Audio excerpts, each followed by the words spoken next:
to you and say those words to you, and I'm so sorry that happened to you. A normal commute, then chaos. Jeremy Christian unleashed a storm of hate on a Portland train, screaming at 2 teenage girls because of who they were. 3 men stood up to stop him. 2 would never make it home. Taliesin Menkai Meche and Ricky Best died defending strangers, the kind of courage that defines humanity.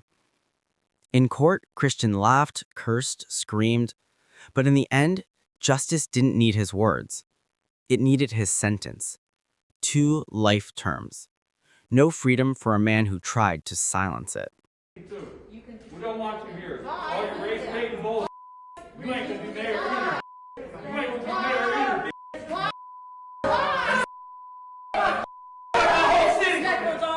George Floyd. I should have killed you. Jeremy Christian escorted out of the courtroom during the first day of his sentencing hearing. Moments before, this is what Demetria Hester said.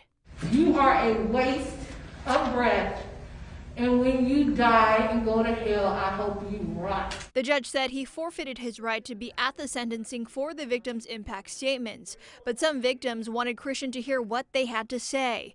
And eventually, the court put him in another room with a video feed so he could listen. You fail to realize that you tried to bring me down, tear me down, and knock a beautiful African-American, athletic student, honor student, an employee, and an entrepreneur, and you still lost.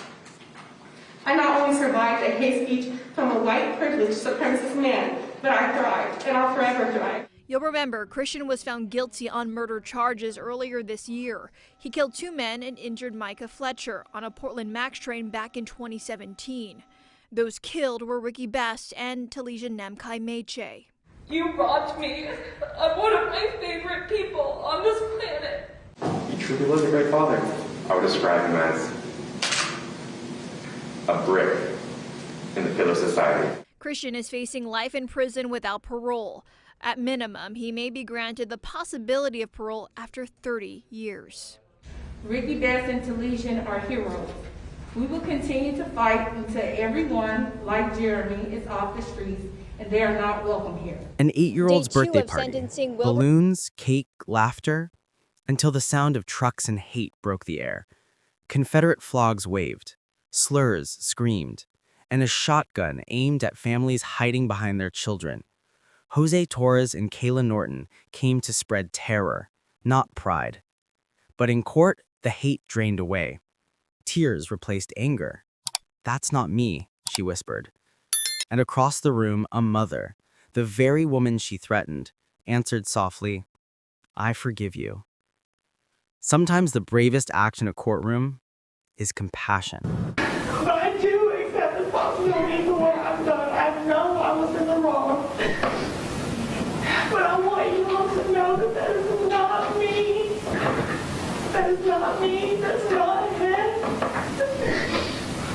I would never walk up to you and say those words to you, and I'm so sorry that happened to you. I forgive you.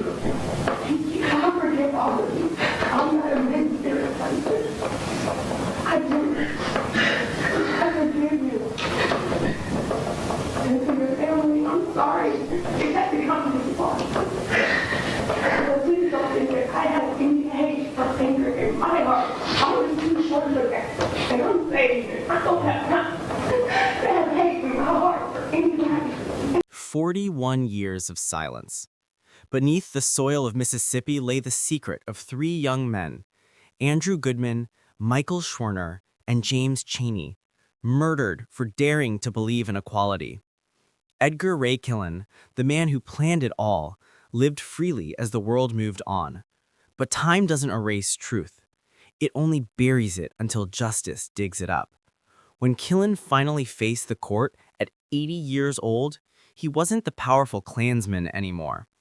He was just an old man staring into the eyes of history. 60 years in prison. Justice. Late, but unbroken.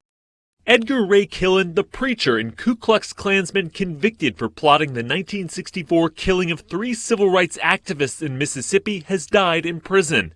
The state's Department of Corrections said Killen died Thursday. He was serving a 60-year sentence for his role in the slayings of James Chaney, Andrew Goodman, and Michael Schwerner. Chaney was a young black man from Meridian, Mississippi, while Goodman and Schwerner were white New Yorkers in Mississippi to register black voters. Prosecutors say Killen assembled a mob that included law enforcement officers and Klansmen to chase and kill the 3 men in the town of Philadelphia in June 1964. The murder was one of the most shocking and galvanizing moments of the U.S. civil rights movement. Killen was 92 years old. They called it a ride home, but it was a death sentence.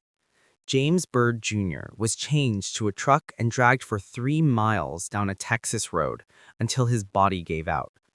3 men, driven by hate, blind to humanity, turned a small town into a nightmare that would stain America's conscience forever. A wrench, a lighter, and pure cruelty told the story. The court gave its own answer: the death penalty, because some crimes speak only one language: justice without mercy. This week. The background. On June 7, 1998, King, Lawrence Brewer, and Sean Berry killed Byrd by dragging him behind Berry's pickup truck for nearly 3 miles down Huff Creek Road outside Jasper. The capital murder convictions, combined with a conviction in the killing of a gay man in Wyoming 3 months later, led to the first federal hate crimes legislation. Russell Brewer was executed in 2011. Sean Berry is serving a life sentence. Again, John King, pending appeals, will face lethal injection in Huntsville Wednesday night. Former Jasper County Sheriff Billy Rolls led the investigation and left law enforcement temporarily. And I retired because of this. It started affecting my health, started affecting the family. After 8 years away from law enforcement, Rolls was elected Newton County Sheriff. Like so many of us, Sheriff Rolls will be watching Huntsville as John William King is executed. Rolls tells 12 News he will be in Huntsville Wednesday. I will be there as well, along with 12 News reporter Tyler Segerman. We will have live coverage all day on air and online. It started with a stare outside a 7-Eleven and ended with a life crushed beneath a Jeep. Russell Courtier, a white supremacist with a gang tattoo and a temper, saw Lornell Bruce Jr. as less than human. He hit the gas, turned hate into horsepower, and took a life that never had a chance to run. His girlfriend cheered beside him. In that moment, 2 souls chose evil together. The court's verdict was clear: life in prison. Because some collisions are not accidents, they're choices. Well, the victim's family says they feel a sense of relief. Their focus now is spreading love. 40-year-old Russell Courtier teared up during today's hearing, but the victim's family believes it was all for show. The judge says he was driven by hate and anger when he ran over and killed Lornell Bruce in August of 2016. It happened after a fight at a Gresham 7-Eleven. During the trial, the state presented evidence showing Courtier is a member of a white supremacist prison gang. He did not speak during his sentencing today. The victim's family met with us after the hearing, surrounded by green balloons to promote organ donation. They say Bruce's organs helped save 5 people. As for the man now sentenced to life in prison, they say they hope he realizes how much they all have lost. Through this trial, my emotions were all over the place.